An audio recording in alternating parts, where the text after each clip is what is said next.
Hello, everybody. Welcome to the 111th episode of the Manor Podcast. I'm your co-host, Roger Bodee, joined as always with my best friend and other co-host, Michael Hamilton. Michael, what a weekend, man. What a world. I just can't believe, you always dream of it, right? You show up to a day of a tournament and you're like, I'm just never going to lose today. I'm just going to have a perfect draft pod. I'm just going to crush my sealed. And I finally got to live that dream. I finally just never lost a game on a whole day of a tournament. I was rolling in tickets. I had thousands of tickets by the end of Sunday. I was so ticket rich. I got so many promos. I got so many packs of cute bunny rabbit Bloomburrow packs to open. I'm just living it up over here with tickets. Yeah, all the prep for the Arena Open finally paid off this weekend, huh? Yeah, I also threw out was that my first or second Rosetta draft of all time? I think that was my first Rosetta draft. I threw out it. I drafted a Cilio. My deck was sick. On turn 0, I went the 0 cost lightning where your next lightning attack. I should probably pull up the spoilers because I still don't know the name of the cards. Let me pull this up. Fabrary.net. Spoilers. I know I could explain to you the mechanics of all the cards I played. I just don't know the actual names of them. Let's see here. It was Electrostatic Discharge. Your next attack action, you play this card. It costs 1 less, gets going, or plus 3 power. Yeah. Then it was paired with a red Flittering Charge. So that was for 7.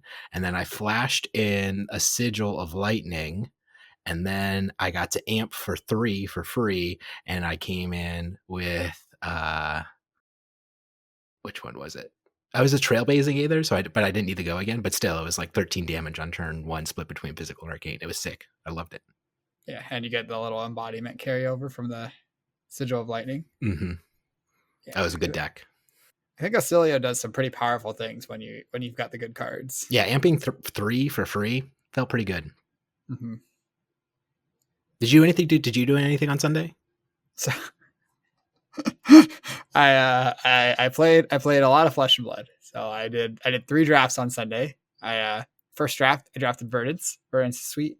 I really like the Earth cards. I went 3-0 with Verdance. Then my second draft, I drafted Florian. I lost to a very good Verdance deck, but in the hands of Michael Dalton. He's very good at Flesh and Blood. Took me down, but I won my other 2 rounds. And then in my third draft that I was drafting, because I was at the tournament drafting, I drafted Aurora. I first picked Burn Up Shock, which I think is the best Aurora card below Majestic rarity. Her Majestic specialization might be better for her. There might be some cards I don't know super well yet because I haven't played a lot of the constructed format. But in limited, Burn Up Shock, very, very, very good. I first picked it, and Lightning was not super cut off, so I was Aurora. And I learned from these drafts that when I'm not drafting a Cilio, great. When I am drafting a Cilio, I am so sad. I don't know how to make that hero work. Really? Really? So in my opening pool, and I think last week we were talking about our expectations for this format, and I was like, I have no idea how to play a Cilio. Like, he is just such like an enigma wrapped in a mystery and a whole shell of things that I can't even comprehend. And I show up to the World Premiere and I open my first ever seal pool in the format, and I look at it, I'm like, I get how to play a Cilio. This isn't a Cilio pool. I see. And it's very much exactly like I told you, where you want like at least 2 lightning sigils, at least 2. You could probably do 3, but 4 sigils overall. And then you want to pair that with good go again lightning attacks, shocking. And then the most important cards are the rare Glyph Overlay, which is deal X plus 3 damage, where X is the number or permanents you control with sigil in their name. And when you surge it, you shuffle all your shuffles back into shuffle all your sigils back into your deck that are in play, so you get their leave effect when they leave, and you gain a life. It combined with Etchings of Arcana, which is deal 3 arcane damage for 0, but surge. If this deals more than 3 damage, you may return an aura with sigil in its name from your graveyard to your hand. So it's basically like drawing a full extra card, and then you could either arsenal that sigil, or if it's a sigil of lightning, or you could just play it immediately, depending on like what you want to be doing with the rest of your turn. And I call it sigil dancing, because so basically you just want to constantly like lightning, play a sigil, so you're amping for like 2 to 3 for free, playing a surge thing, and that was just kind of like this cool looping play pattern. And I went 3-1 in the World Premiere, and I only lost to this card. I don't know if you've heard of it. It's called like Germinate or something. It makes like a couple rune chance in end games sometimes, but Mhm. it seemed pretty good. Yeah, I actually am intimately familiar with Germany. I think I've done a total of 6 drafts now, which is definitely quite up there in terms of the set being not released yet. And in 2 of them, I have had Germinate in my deck. And in those 2 drafts, I lost 1 game with Germinate I would in believe my that. deck.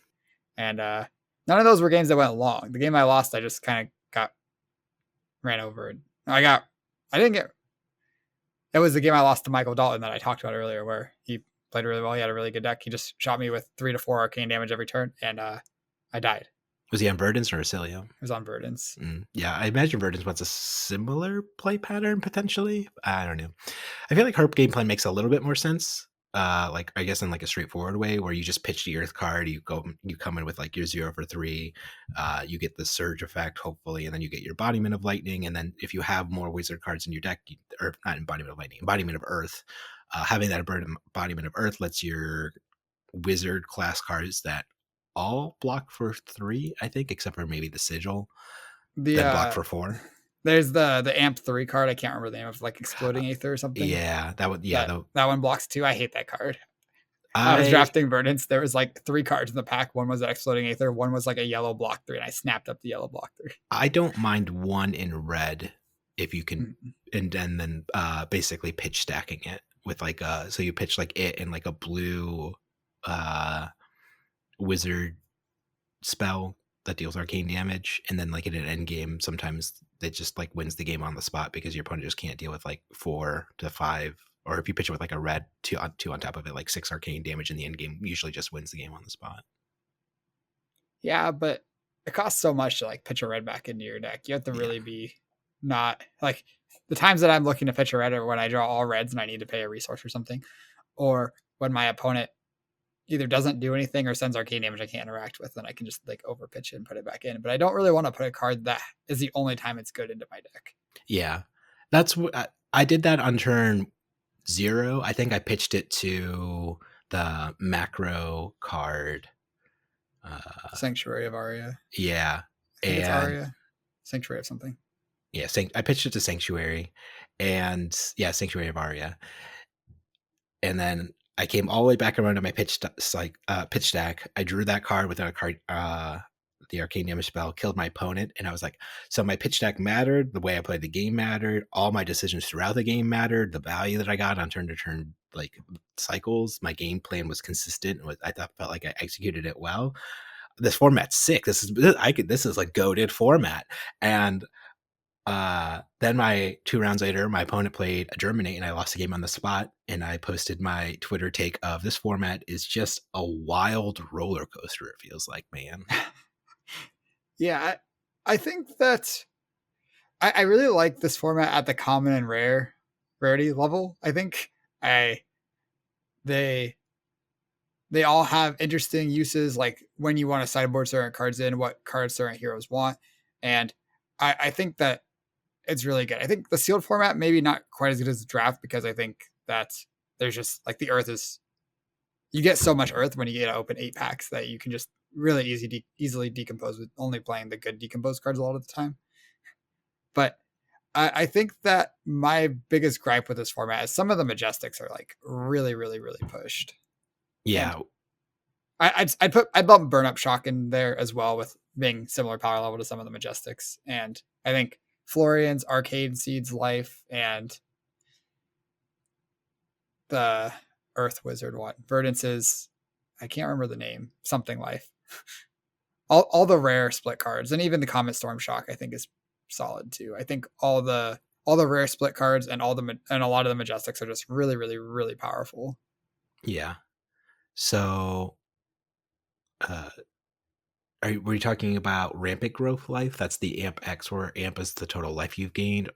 She also has Heartbeat of Candlehold, which is I just think gain one, it's gain one, gain one, and then Pulsing Aether, which is the deal four, and yeah, then gain. pulsing Aether Life. I think. Well, both those Majestics that you mentioned are quite good as well. Mm, But the specifically the smelled rares are probably the only rares that feel like you're doing something really unfair, I guess. yeah, Channel Millennium Tree can be pretty unfair too, Yeah, from yeah, that's a experience. majestic. But at majestic level, a lot of the cards feel like completely broken. Getting Fell of the Crown, I think it's just a 3 for 8 that also takes a card from you, like Mm-hmm. two Yeah, card been there. 2 card 8 that kills a card. That's I think Cadaverous Tilling is one of the best commons in the format, and Fell of the Crown is the same thing. It just also takes a card from you. Yeah, but there's So an interesting thing here, Michael, yeah. where all the cards we just talked about are all either elemental or these split cards.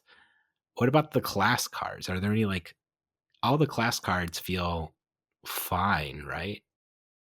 So I think the biggest thing about the class cards is if you want to block 3, you need to be taking some class cards. There's Heaven's Claw and Autumn's Touch that block 3 in elements, but other than that, I don't think there's anything at common that blocks for 3. And then the split cards all block for 3 at rare, but I think they're also probably the only Unless they're rares that block instants. for 3. Well, all the rare split cards are non-attack action instant combos, so Oh, they'll. yeah, yeah, yeah. Okay, you're right. But the majestic ones don't all. They do different things. But Mhm. Yeah, but I was talking about cards like Snuff Out, Machina. That's the 1 for 5. When it hits, you may destroy an aura you control. If you do, they discard a card. Machinations of Dominion, which is just like a really fancy Mauvrin Skies, which is your next Runeblade action card. Attack this turn, gets overpower, and you played or create an aura turn, it gets go again.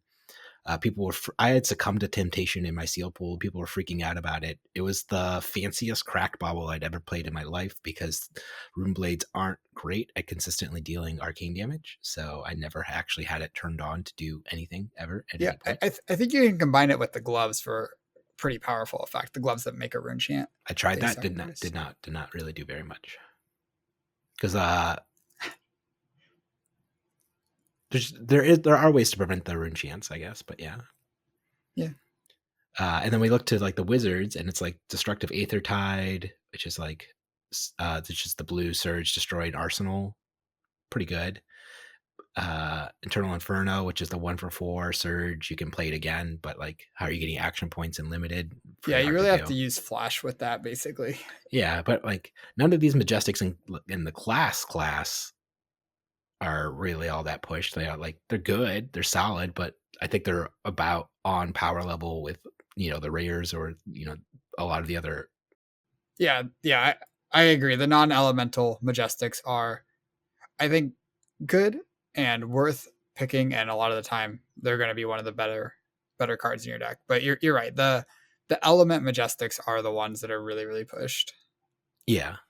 And I think we can even go a step further where all the element cards are the ones that are even really pushed, because all of the earth, you were talking about Cadaverous Tilling and things like at rare, you have cards like Earthform, Rootbound Carapace. These are all really solid cards. Fruits of the Forest, Strength of the Four Seasons, very powerful cards at like common rare right there. And Lightning, you have the first actual 0 for 6 they printed with Electromagnetic Somersault.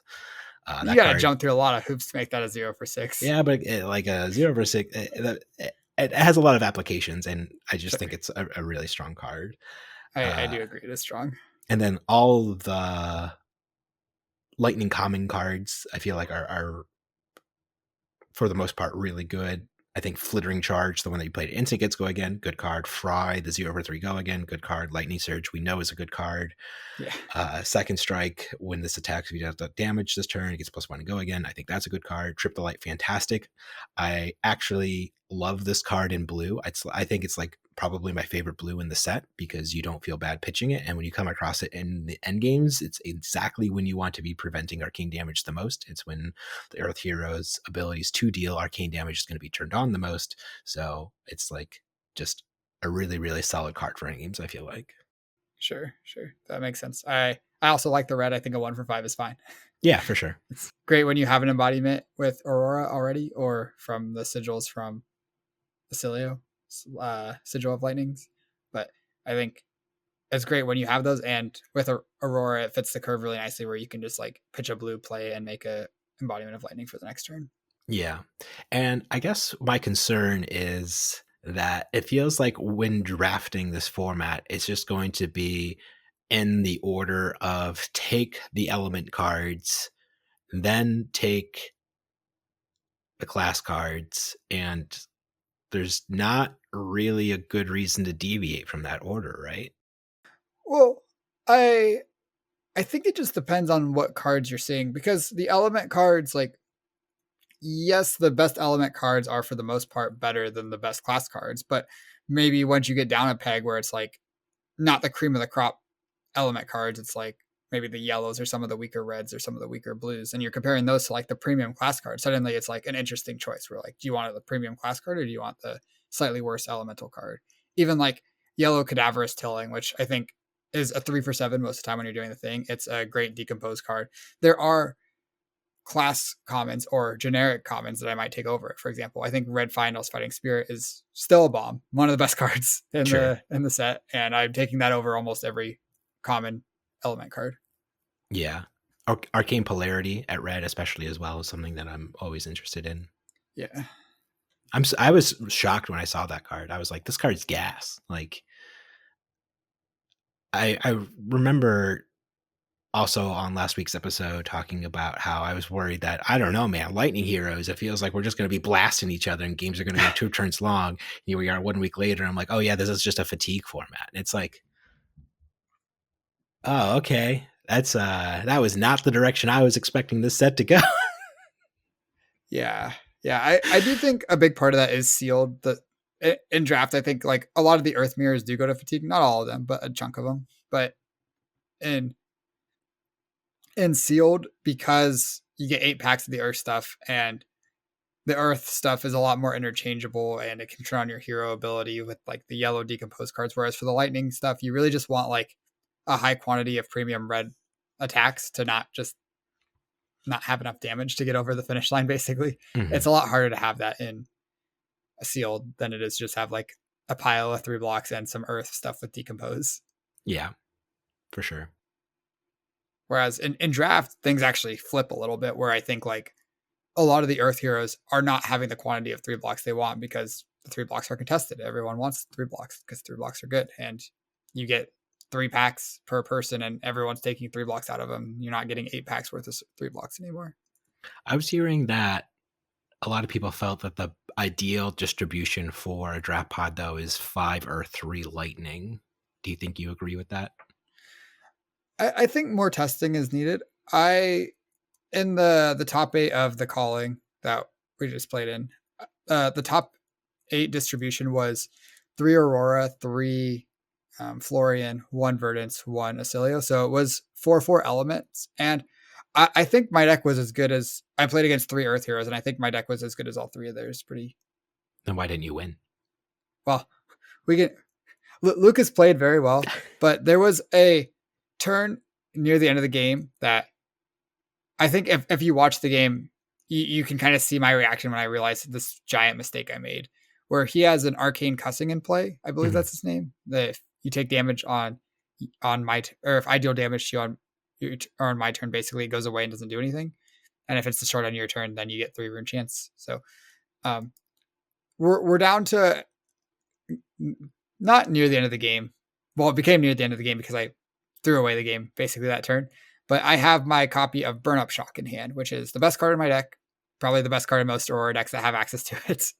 And I have also I don't have a good offensive turn because I have my 1 copy of Brush Off in that hand, and I'm playing the 1 copy of Brush Off basically to turn on Twinkle Toes, because you need to have an instant that you can play on your opponent's turn to turn on Twinkle Toes. So I draw those 2 together. I have no arsenal. So basically, because Brush Off is only defensive, I only have a 3 card hand with this Burn Up if I try to play offense with it.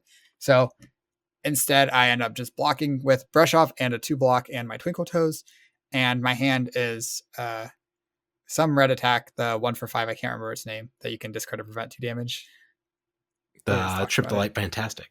Yeah, that one. Trip the Light Fantastic. That's a rolls right off the tongue. Yeah, yeah. I don't know how you could ever forget that one. Trip the Light Fantastic. Easy. And I have that and my burn up shock in hand, and Lucas has the arcane cussing in play. And I look at his equipment. He has, I believe he has the earth shoes that you can Yeah, but sacrifice he'd to prevent never 2 damage. decomposed at all. Yeah, he had no earth cards in his banish zone. And I look at my burn up shock. I'm like, okay, if I cast shock for 1 damage, it'll kill his arcane cussing. That'll be 4 points of value out of this. I get an arsenal, my Trip to Light Fantastic. That's good enough. 4 points of damage. I'll have plenty of time to push through because his cussing will be dead.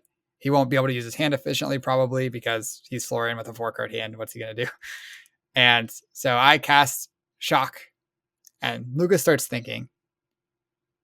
And I hear something, him starts to say something. I thought it was okay. I don't know exactly what he said, but I'm like, great. So you take 1 and your cussing is destroyed. He's like, no, wait, I'm still thinking. And I'm like, okay. And I wait. And then I look over in his offhand slot, and there is the Rosetta, or the Sanctuary of Aria macro, Yeah, sitting there in play. And I felt so stupid. I felt so dumb because I had just given up the best card in my deck, and he's going to pitch any old card from his hand, doesn't matter what, prevent my 1 damage. And it's going to be really hard to win the game when he's going to be able to basically present a bunch more damage now, because he's going to pop the cussing. He had a rune chant in play, so I knew basically if I didn't kill it then, I was going to eat the rune chant. It was going to pop his cussing, and I would take a lot of damage. But I had enough health that I could probably take 1 hit from that kind of thing and him have the cussing trigger, as long as I have a really good offensive hand on my next turn. But unfortunately, I just used the best offensive tool in my deck to do nothing. So he ends up pitching a yellow, activating the Sanctum, and negating the best card in my deck, and basically kills me, I think, the turn after the next turn. But yeah. I kind of don't really have much left in me after that point. I throw some attacks at him, but it just wasn't close after that. Yeah. So instead, I should have just pitched the Trip the Light Fantastic to attack with my sword for 1. I have a card in hand. If it's an instant and he blocks for 1 with his Earth Hat, then an instant would threaten to kill his cussing. So I'd probably get a card out of him. I might just get the hat, but either way, that would be a lot better than throwing away the best card in my deck for his Sanctuary of Aria. True. Oh well, there's always next time. So I do think mine and Lucas's decks were probably similar skill. I think he just played better than me, and that's going to happen sometimes when you make pretty big mistakes. Mm-hmm. Oh well. I think Lucas might be good at Flesh and Blood. Yeah, he's building up quite a resume for himself, and he's definitely pretty good at the game. True.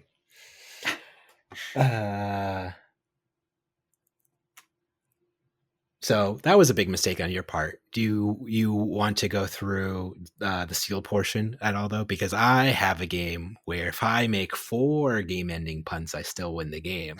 But I make 5 game-ending punts and throw away my second-to-last match and go 4-3 and drop from the calling. All right, let's talk about it. It was one of the most embarrassing games of Flesh and Blood I think I've ever played in my whole life. So the format's new. And not new from last set. Yeah, not new from the set. I'm trying to think of a synonym for new. How can I not think of a synonym for new? It's, original. I don't know. That's a good one. We're gonna go with it's an original format, and so we're gonna Tarantino this. I'm gonna start at the end and with my last game-ending mistake. So I'm at 1 life total, or 2 life total. 1 life total point. Okay. And I have 2 cards in my hand. And I could choose to Arsenal 1. I've just taken my opponent's whole hand. I just had a really good turn. I'm playing Aurora. I just had all this super long combat chains. My opponent has no cards left in their hand. So I'm clear to pitch one of these cards or Arsenal one of these cards for my last effect.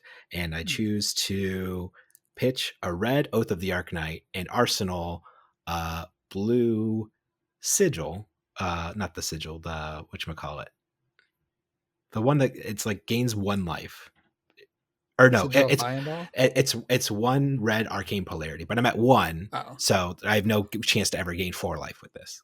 So, but I think to myself, oh, I don't want my opponent to gain life on my next turn at instant speed by like pitching a fruits and then I just die on the spot. I could play around that by just arsenaling my arcane polarity, and then it'll be fine. And then I realize as soon as I put my Oath of the Arcanine on the bottom, I make the realization that Verdance doesn't deal arcane damage to you on your on when it's not her turn.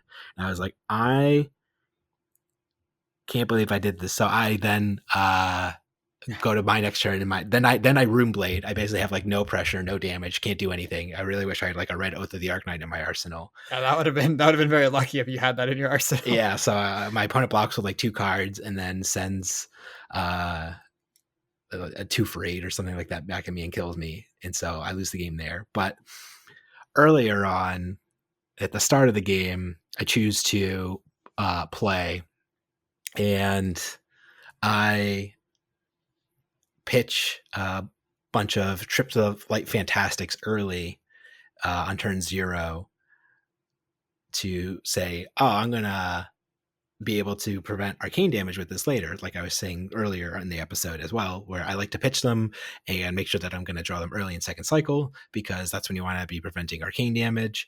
But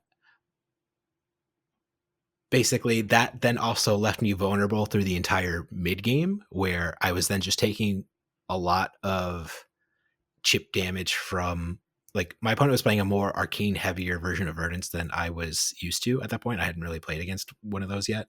So there would have been a lot of instances in the mid game where having my Sanctuary to at least prevent the surge would have actually been really helpful and prevented a lot of life, or just made the difference maker. Or if they're, I think at one point they even came with like a blue one that I would have been able to like pitch 2 cards in order to deny them the embodiment of Earth that they were setting up as well. So up until that point, I just considered it to be like, oh yeah, on turn 0, just use your Sanctuary, filter your hand. It's just like stupid Helios Miter or whatever from Uprising. Or yeah, no, it was Uprising. Sorry. Yeah. Just filter your hand, whatever. Should not have done that. Then like 2 turns later, we're like, I have a good turn 1, my opponent turns back. He sends like a 2 for 8 back to me. I say no blocks, because I learned at that point that if you're a lightning hero, you should not be blocking, because you'll get fatigued if you try to block and go late. And so I look at my hand, I see a card that says Sigil in it, and then I see I have a red Flittering Charge. I'm like, perfect. All right. I attack with my red Flittering Charge. Oh, no, it doesn't have go again. Oh man, I hope I have some way to give this go again. It'd be weird. Oops. I say this out loud at the table because like I'm just like, I like to joke around sometimes. And my opponent blocks with 1 card, and I say, okay, I'm gonna play my Sigil of Deadwood. And he's like, you don't have an action point. And I look at the card and I'm like, oh yeah, this one's not. So my turn's just over. Just throw away a whole turn cycle. My opponent then goes gains a bunch of life on their turn. They're actually able to play like a 4-card hand. I go no blocks, attack with 1 card, pass. Yeah. So that was bad. And then there were circumstances that these are kind of more minor nitpicky things where like I had the option between attacking with my weapon or making an embodiment of lightning. And I at first was like, always make the embodiment of lightning, set it for your next turn. And then I skew too hard in the other direction where I was like, oh no, I always want to be attacking with my sword. But it turns out it's nuanced. You want to evaluate different situations based on your cards in deck and what the game state's like and what you need to be doing on different turn cycles. So you shouldn't just have a heuristic to always do one thing or the other. So there were turn cycles where I was like, man, actually, if I made an embodiment of lightning on this prior turn cycle, everything works. like this, my stupid red trip the light fantastic that I arsenaled would have go again right now, and then I could attack with my sword, and I'd have a really good turn cycle. But instead, I'm just like blocking for 4 and then attacking with my red trip the lightning, and then that's my turn. So, so you talked about this a little bit. You said lightning heroes, they don't want to be blocking because they get fatigued, and then you said you're blocking for 4 attacking with trip the lightning because I don't have action what, points. One thing I want to say is I don't think blocking inherently is what gets the lightning heroes fatigued. I think blocking is fine. I think blocking with 2 blocks is a very good way to get fatigued because then you take 3 cards from your deck to do the same thing that 2-3 blocks do. True. Yeah. I just started 1-2 on the day, and basically I beat a Florian round 1, and then I played a Florian and a Verdance in games 2 and 3, and I got them down to 1 life a piece at various points in time because their Earth Heroes are going to gain life back up. They didn't play any bombs; they were just really close, grindy games. But I felt like I just didn't play the early game aggressive enough. I was playing too conservative, and because I wasn't blocking with 2 blocks, I was still blocking with like 3 block, and I had some class cards in my deck, like an Oath of the Arknight or something like that, or Hit the high notes one that I like quite a bit in a row. Yeah, or even like blue hit the high notes. I was blocking with when I could have like gotten 4 value out of it instead. But I was like, oh, I can block for 3 with this. I want to keep my life total high, but 4 is still better than 3, so I should have taken that value. And after I started 1 and 2, I kind of clicked in me. Like I said, at first I was making too many embodiments of lightning. I started attacking with my sword basically way more. I started playing the early games way more aggressive. My rounds started ending in like 10 minutes. I was just blasting, and we just went on a rally all the way up until I made 5 game ending punts, which was, if only I made 4, I could have maybe day 2. But yeah, that's rough. Flesh and Blood's hard. That's a lot of game ending punts. Flesh Blood is hard. Turns out when you don't know what any of the cards do, having heuristics for what you think they do is not always good. You should verify the cards do the things you think they do before taking game actions. Might be good. I think this is something that I've been watching commentary for the tournament, and I watched some of my games, and the commentators commented that I pull a card and read it, and I think I know what these cards do most of the time. I have a pretty good idea. Like a lot of the time it's cards that I saw in the draft, I read, and then I passed or I played with even. And still, if there's something that I'm like, I want to be sure it works the way I think I do, I'm just going to take one more read. It's a new card. Maybe there's something I'm missing. I just want to read through it one more time. And I think that's just a good habit to get into. Unless you absolutely know because you've used the card several times, then reading it is pretty good idea. I'd write that down, but then I'd have to remember to read the note to remind myself to read. So I'm kind of stuck in a loop, right? Because it's kind of pointless to even write it down. Yeah. So they do say even if you don't refer to the notes at any point, the act of writing something down does help you remember it. Mm-hmm. Fun fact about me, I've never taken a single note ever in my entire life. In any class that I've ever taken, including law school. I have not taken a lot of notes in class, but I take notes about like gaming stuff. I take notes about things like that I find important in conversation sometimes. I think notes is just helpful. I've got a little checklist of all the buffs that I use before I go fight bosses in MapleStory, It's a good note. Notes. Yeah. Maybe I should start taking notes. I should take a note to start taking notes. You've made show notes before. Oh, I guess those count as notes. They have notes in the name. I guess I should say in school I've never taken notes, but I have taken like professional work meeting notes. I've taken like minutes for like professional meetings. Those I guess are a type of notes. You've taken testing notes from our testing meetings? That's true. I've done that. And I guess maybe this is tangentially school related, but I did like fill up a workbook when I was studying for the LSAT. So you have to make those diagrams for the stupid logic games. I don't know if those counts as notes. Those probably counts as notes. Yeah.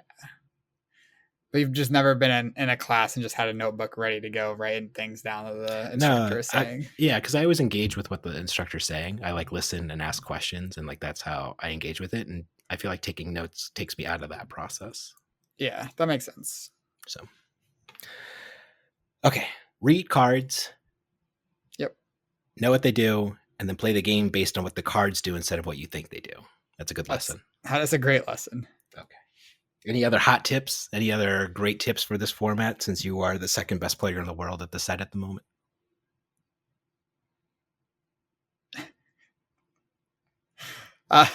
So one thing that I think is really important is figuring out your sideboard strategies into the different heroes. I think one thing that was giving me a lot of equity all weekend basically was pretty early on.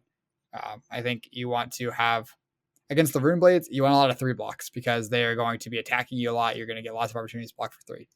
Against the Wizards, you want things that you can do if they just zap you. If they just play a zap, maybe it's against Verdant, she might staff zap you, she might zap you, she might staff zap and then zap you again. And against Acilio, he might just zap. He might block with a few cards and zap you, or he might play like one attack and you can block with one card and then he zaps you, boost it up. So you just want to basically have like some random cards that are good if you get stuck with a 4-card hand. Like I think the Earth Auras are fine for this, both Strong Yield and Harvest Season, I think is its name, are both great. Oath of the Arknight's another good one where you can play Oath. Oath actually is great against both heroes because it's a 3-block when you need a 3-block, and it's something with Go Again when you are stuck with extra cards to spend. Okay, that makes a lot of sense. I remember you also talked about in your top 8 match, you had this card called Brush Off in it. And I remember showing you a pool of mine at one point, and you're like, I don't like this red Brush Off card. You shouldn't play red Brush Off. Mm-hmm. And I was like, I don't know. I feel like I want something for zaps. And you're like, Brush Off sucks. But now I hear you saying you want cards that are good for zaps, and you have a Brush Off in your deck. So was I right? Was I right about the Brush Off? So I actually don't think Brush Off is a good answer for zaps. The problem is if they amp 1 and then zap you, then your Brush Off has no text. That's pretty bad. That's not true. If they amp 1 and zap you for 4, your Brush Off doesn't do anything. You can still play your Brush Off and then play your shoes and cover it up. Assuming you have Twinkle Toes. Yeah, I agree. I think that if you don't have an instant that you want to play on your opponent's turn for Twinkle Toes, I think Brush Off is good enough. I would not play 2 copies of it, but just having 1 to turn on your Twinkle Toes. Yeah, I had 1 copy of Red Brush Off in order to like help cover up arcane damage against the Wizards. I have learned since our conversation. I think with Twinkle Toes specifically, I think Brush Off is very good, very solid. Okay, all right, maybe very good. Cool. I'm just making sure that I want to listen to you. I want to make sure that you, since you know more, you're the second best player, that I'm still following your advice, because I don't want to assume that I know things since I 4th read.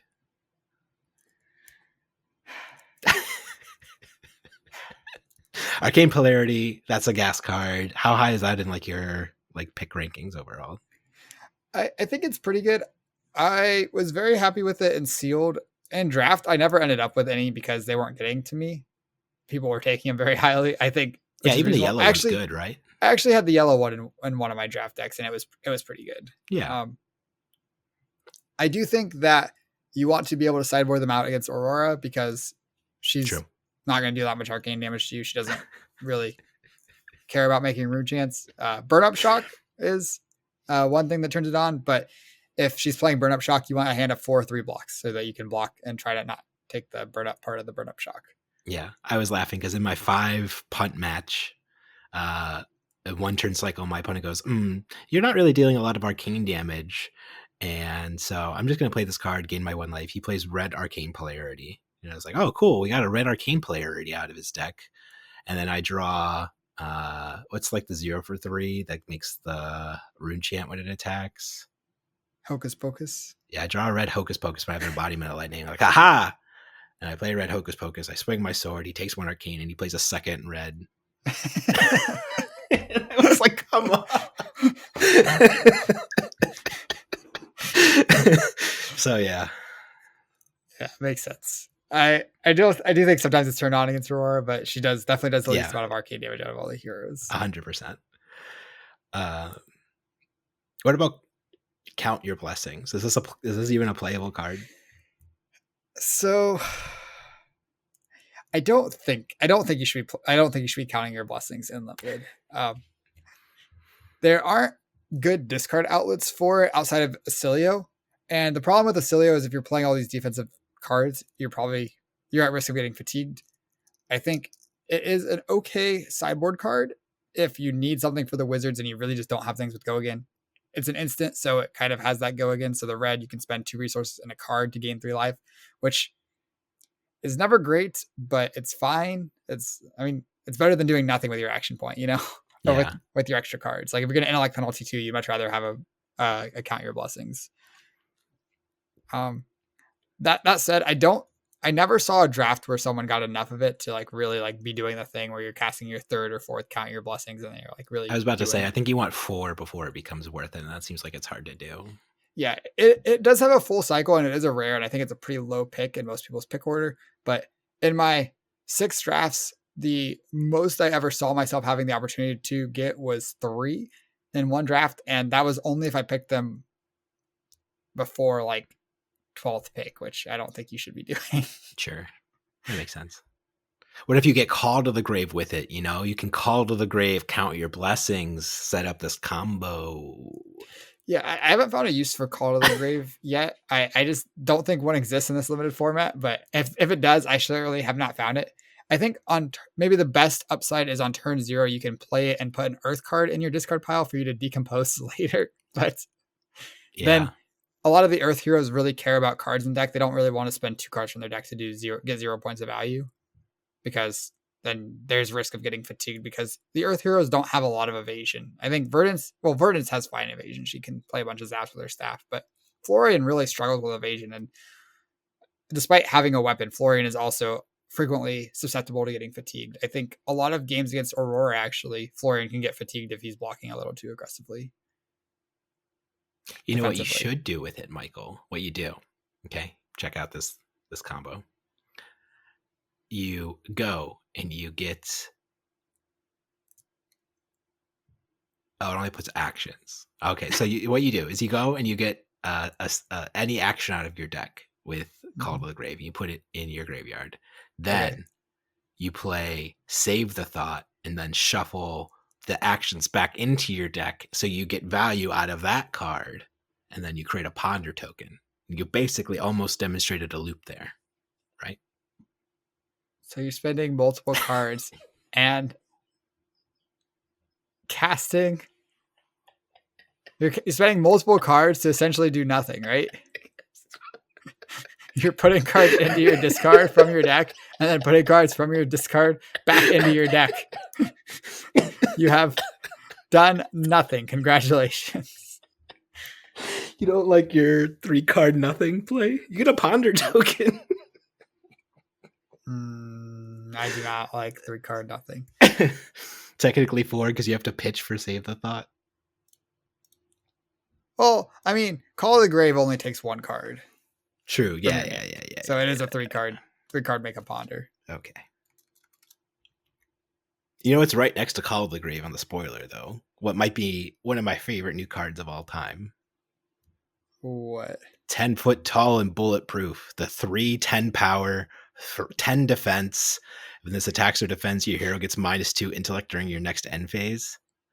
This card's hilarious. This card's sick. Yeah, I also am not sure exactly how to maximize this card because you don't really want to be attacking with it unless you're killing them because it's a pitch stack card.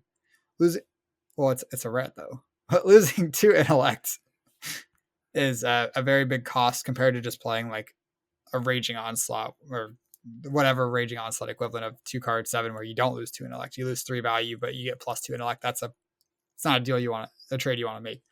If you get the opportunity to block for 10 with this because your opponent somehow pumped an attack up to 10, that's great because normally you're spending this 1 card plus 2 other cards to block, plus giving up 2 other cards to get 10 points of value on defense. Normally, if you block with 3 cards, that's 9 points of value. So that's great if you can actually block for 10 with this. And even blocking for 8 or 9 is probably good enough, especially if fatigue matters. Yeah, for sure. That's the first case that you said is kind of the use case that popped up in my mind. Is just wait till your opponent's like low in an end game, and then you just pop off this bad boy. Mhm. Seems like a good use of it. If you're down to 2 or 3 cards in deck, the intellect penalty doesn't actually matter anymore because you just draw Exactly. the only cards left. You just have to pitch it 2 or 3 times to get there. Yeah, That's all. easy. What about the red ones that destroy an instant action or non-attack action? These cards are kind of whatever, right?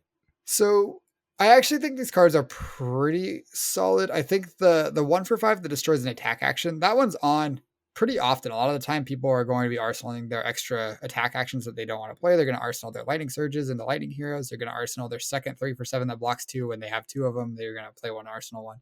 I think, and I think that has a pretty relevant on hit. The problem with a 1 for 5 is it's pretty hard to have a curve that really works with where you really want to play a 1 cost at the end of it Right. because you need to play two costs worth of things with go again basically to really efficiently use a blue pitch, and that's what you want to be doing is efficiently using blue pitches. I think the 3 for 7 tongue tied, it doesn't really have an on hit. Like it does, you get to see their arsenal if they have an arsenal, and if it's an instant, you get to get it. But most instances they can just play. Yeah. But there's a couple that it's relevant against. The for example, the lightning one that is gives your next attack +3 that costs 1 or less. And there's some sigils that they wouldn't want to play. They'd want to wait till their turn to play it because, for example, Acilio wants to get the buff from his or the discount on his staff. Mm. But that said, the effect doesn't matter that much. It's a 3 for 7 that blocks 2, which is plenty good enough to play in most decks. You just 3 for 7, bam, hit them. Yeah, for sure. The 2 for 6, I think, is probably the worst one because it has the same issues with the 1 cost where there's not a lot of turns where you have 2 resources floating. I think Aurora actually likes this card quite a bit because a lot of the time she can lead with a 0 cost with Go Again. That's a lightning card, attack with her sword, and then end on this. I think that's the most natural play pattern that fits this card. But I think it should be a little bit of a lower pick than the other 2. And also, non-attack actions aren't super common in their arsenal. I think their attacks are the most likely to be there. Non-attacks are probably the second most likely, and then instants are the least likely. And then the instants also, they can play them out in response. But I think this card is definitely worse than the 3 for 7, but I'm pretty happy to have it in my Aurora deck. Okay. That's fair. All right. Any other call outs you want to make? Any cards you want to talk about in the set?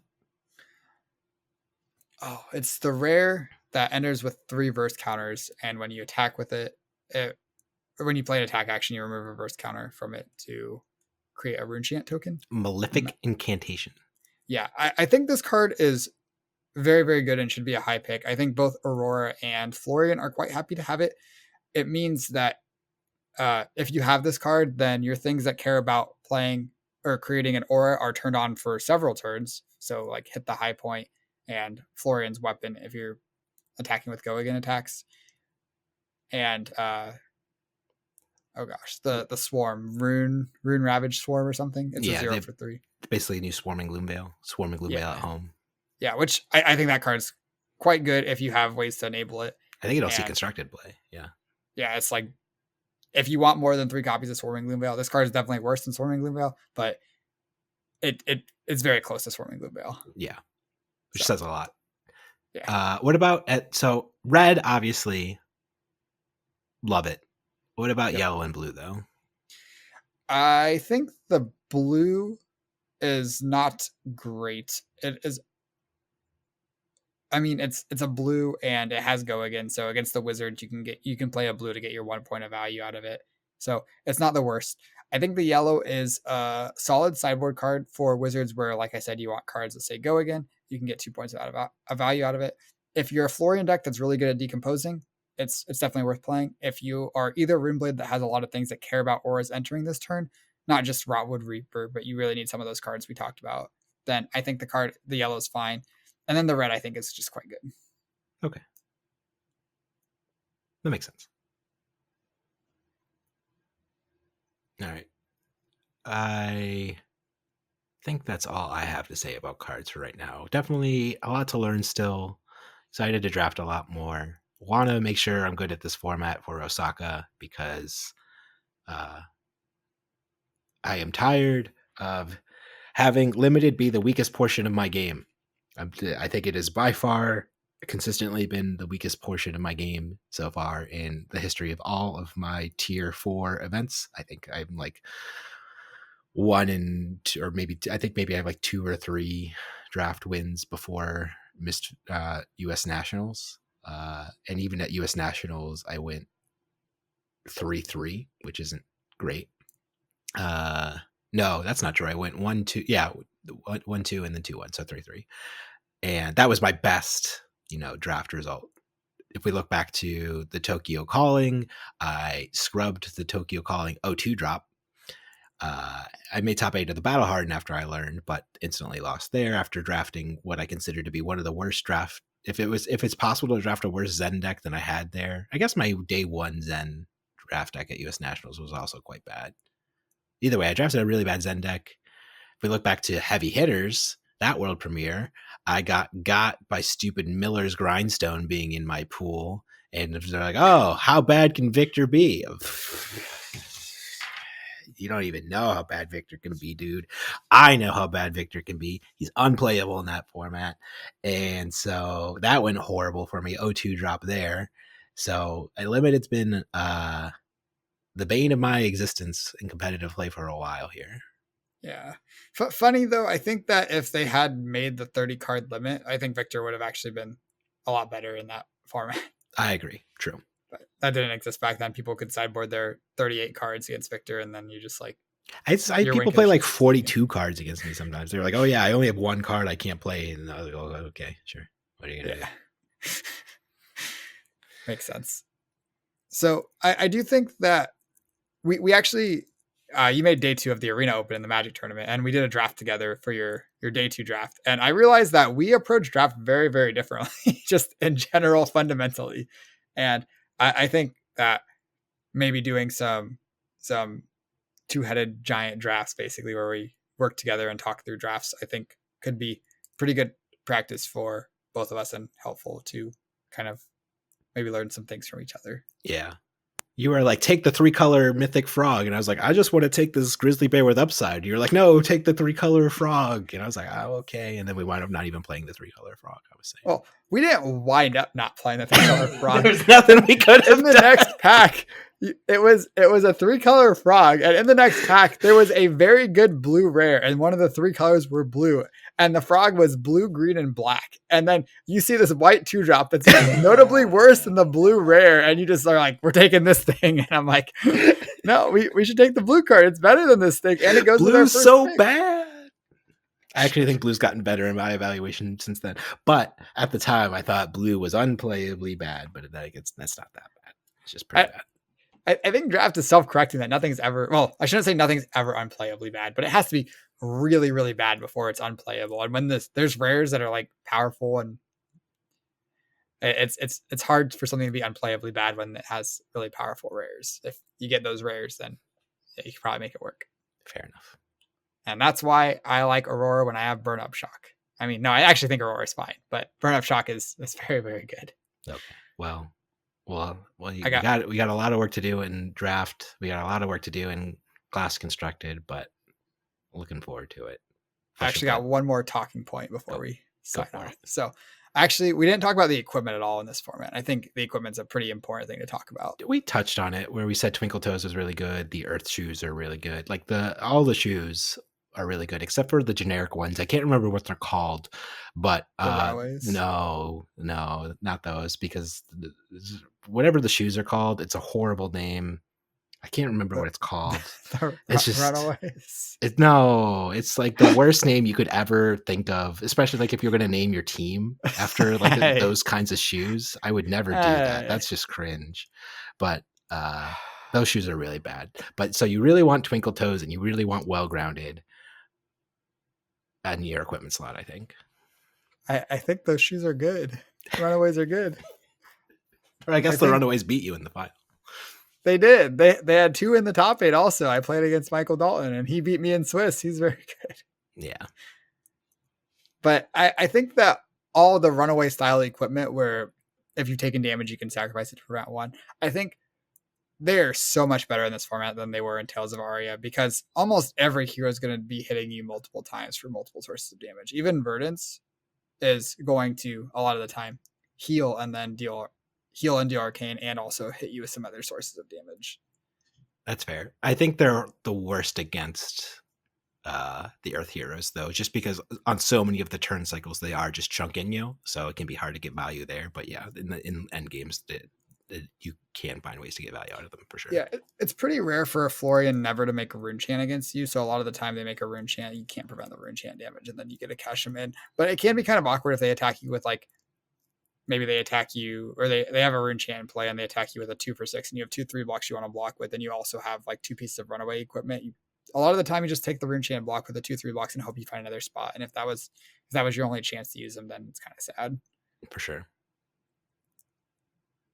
But yeah, I think they're very good. I think the best one I think is the chest slot one, because I think the chests are the most For sure. replaceable ones. I think that the rune blade chest you have to sacrifice a whole or a permanent to get a resource, and the wizard one you can get a resource out of it if you have a sigil. And I think the wizard chest one's pretty good in Acilio, but a lot of my Verdance decks just don't really want sigils. The Earth sigil is also worse than the lightning sigil, and none of the sigils are really that impressive. It's also harder for Verdance to just make use of just like that extra one resource, right? Like lightning. That's true too. Like you could amp with it with Volzor, you can cast like a stupid 1-drop lightning card, but Earth, since her weapon costs 3 and so many Earth cards are just so chunky, it's harder to get like value out of just one spare resource here or there. Yeah, I think like if you do have it, I think Sigil of Fyendal is a card that you might bump up in your pick order a little bit, and then you might want like 1 or 2 of the 1-cost arcane damage spells. So you can like play a Sigil. Importantly, at the start of your turn with the Sigil trigger on the stack, you can sack it. Yeah, you can, and then you can use the chest to pay for the 1-cost spell, which is solid. I think the gloves. I actually think the gloves are really, really good. Both the wizard ones and the runeblade ones, making the rune chant can turn on cards like the Swarming Loomba at home that I don't remember the name of, hit the high note, and it can also push the arcane damage for the 2 for 5 that gets +2 if you've dealt arcane damage. Arcane Spike, I think is its name. Yeah, Arcanic Spike. Arcanic Spike, yeah. And because of that, I really like the Runeblade gloves, and especially in Aurora, who really likes having 2-cost things, then you can happily play an Arcanic Spike when you have the Runeblade gloves. And if you don't have the Runeblade gloves, it's pretty hard to turn on the Arcanic Spike. So it's a lot rougher then. And then the hats, I think the Lightning hat, it has all this text about discarding a lightning card to bounce a sigil back to your hand. Unless you have Sigil of Brilliance, most of the time it's just a Blade Break 1, and the text on it can come up, and it's okay in Acilio at times, but I think overall it is much closer to just a Blade Break 1 hat than it probably seems, and the amount of times you're using it, a lot of the time it is fairly low impact. Like I'd say reasonably less than a point of value of impact. Sure. I think at its ceiling is it's basically a deep blue that blocks for 1. Yeah, you can cash in. Yeah, like if you have a bricked all red hand, and Yep. since all the sigils are blue, you could just discard one of your lightning ones or pick up your blue sigil, and it can unlock. I've had that come up quite a few times. That makes sense. But yeah, and the Earth hat is very, very good. If you need to, you can block 1 with it to turn on Decompose because you need to put another Earth card in your discard. That comes up a decent amount. And then if you don't need to, then you get 2 block out of your hat, which is also great. So both sides of the Earth hat are amazing. I think the Earth hat is probably the best equipment in this set. I think I would agree. I think I'd go Earth hat and then Twinkle Toes. Okay. Yeah, I think Twinkle Toes you do have to really consider. Like you do have to make sure you get a way to enable it. But yeah, I think it is pretty powerful. I think Wellground is also really good once you turn it on. Being able to stop the amped up arcane damage to stop them from getting the surge effects is great, and also being able to stop arcane damage from like Rune Chants to stop them from turning on their Arcanic Spike or whatever is also very good. Yeah, I think I'd go Earth Hat, Lightning Greaves. Not Lightning Greaves, that's the legendary one. Earth Hat, Twinkle Toes, Well Grounded, probably the Arms, Flash of Brilliance, all of the Prevent 1 effects, and then the class chests. Yeah, I think you think both.